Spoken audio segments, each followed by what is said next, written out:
All right, I want to start with a correction today. I always strive for accuracy and precision and so on. Yesterday, in my discussion of the emails I had gotten about Kyle Rittenhouse's mom, Wendy Rittenhouse, some people saying, David, she's clearly cognitively disabled or delayed or whatever term you want to apply.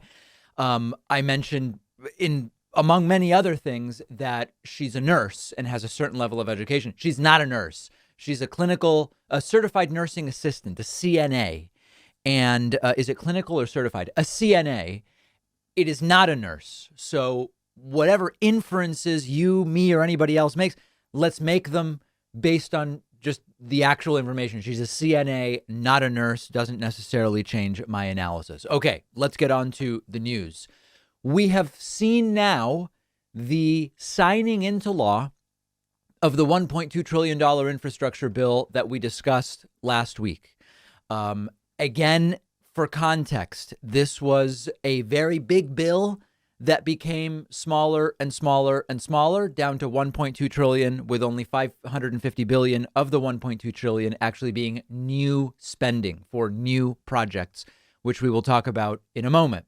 Big signing ceremony on the White House lawn. Joe Biden could have signed it earlier, but he wanted to do a White House lawn event with a bipartisan group of elected officials because, yes, remember, there were some Republicans who voted for this bill, much to the chagrin of the Trump Republicans, who immediately started saying, let's get rid of all of those Republicans who crossed party lines to vote in favor of the infrastructure bill. They had a brass band. They had speeches. The Associated Press called them peppy speeches, and Joe Biden signed the bill into law. Now we're going to go over the final version of what's in the bill. But the big picture here is that this entire escapade is a humiliation. And what I mean by that is the stuff we're spending money on in this infrastructure bill should be obvious. We all agree. We just do this stuff. We're a wealthy, developed nation. We have the money. We do this stuff. That's what it should be. And instead, it becomes months and months of debate and argument and disagreement and shrinkage of this package, extreme shrinkage, I would even say. And this is ultimately what we end up with. Okay, so what's in the bill now that it has finally been passed? 1.2 trillion, 550 billion is actually for new projects. That includes 110 billion for roads and bridges, desperately needed. 66 billion for railroads. Our railroad system is pathetic. Now, I know many people will say, David, sir, we are not a small European country that can easily be connected with rail. You know, New York State is the size of some European countries. We're talking about a massive country. Fine. Eastern Seaboard, Western Seaboard, Northeast to Chicago area. So many opportunities for faster, modern rail. We don't have it. It's pathetic. 65 million for the power grid. Desperately needed. 65 billion for broadband. Now, the broadband thing, it's a little bit frustrating that we already give breaks and subsidies and all of these things to these internet service providers, and we still have such crappy broadband in many parts of the country. And one of the things I like is that the incoming FCC chair wants to define broadband as 100 megabit up and 100 megabit down asymmetrical. We have had this issue time and time again at our backup studio, which I've mentioned that we have. I have options. I can get 100 megabit download, 250 megabit download, 500. I can get gigabit download. And I say, okay, but we need to upload big files. What's the fastest upload I can get? Well, sir, if you pay $200 a month, you can get a 35 megabit upload. It's pathetic. It's pathetic. So on broadband, we're failing. There's 65 billion in the bill. How much more money are we going to give these ISPs before they actually put together something approximating what other countries consider to be high-speed internet? 55 billion for water infrastructure. We still have parts of this country where you shouldn't really be drinking the tap water. It's horrifying. 47 billion for cybersecurity and climate change. 39 billion for public transit, 25 billion for airports. We've talked about the sort of sad state of many American airports, particularly not even just compared to other wealthy countries, but even some not so wealthy countries that have invested in airports. 21 billion for the environment. And at some point, we'll dig in more as to what that means. 17 billion for ports, 11 billion for safety, 8 billion for Western water infrastructure. 7.5 billion for electric vehicle charging stations. We've got to build that out, guys. And 7.5 billion for electric school buses. Funding will go out over a 5-year period. And it, of course, as you probably would guess, it can take months, if not years, to start certain projects.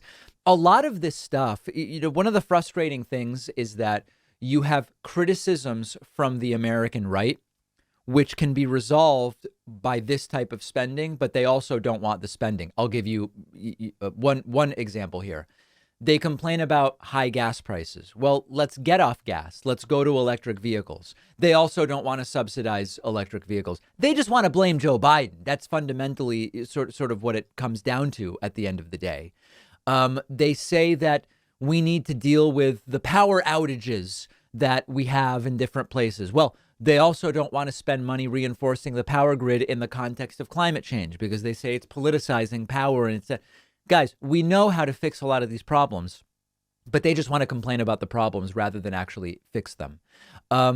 Okay, so is this a win? Yes, it's a win. It's a win. But to what extent is it a win? The package shrinking down to 1.2 trillion. Only 550 billion is new spending. The rest of it is just funding projects that are already exist. Not super exciting. The next step is that Joe Biden is going to spend much of this week making the case for that second bill. Some people call it the Build Back Better bill. Some are saying it's dead on arrival, that there's no chance. But there's now another bill Joe Biden wants to pass, 1.75 trillion, social safety net investment, climate policy investment. If you could do all of that, now we're really talking about a more serious accomplishment. The House hopes to pass its version of the bill sometime this week. If that happens, then there will be a question of, is there any way to pass such a bill in the Senate? It's really unclear. It would certainly become a serious accomplishment if that were the case. And Joe Biden's going to be in New Hampshire, Michigan, and some other places selling the infrastructure plan this week. So if he can get that done, in particular before the new year, although I'm very, very skeptical about that, we would really be talking about a more serious accomplishment. But that's what's in the bill. And of course, implementation. Anybody can sign bills. The key is in the implementation, and we're going to follow it. One of our sponsors today is Blue Chew, a unique online service delivering the same active ingredients as Viagra and Cialis in a chewable form and at a fraction of the cost.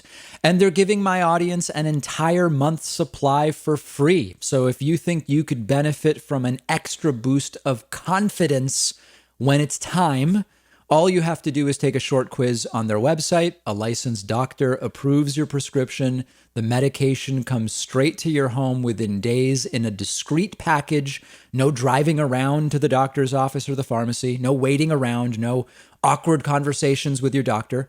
All of Blue Chew's tablets are made in the USA. The entire process is just a few clicks. Go to bluechew.com. The link is underneath this video. They'll give you an entire month's supply for free when you use the promo code PACMAN. All you have to do is pay $5 shipping.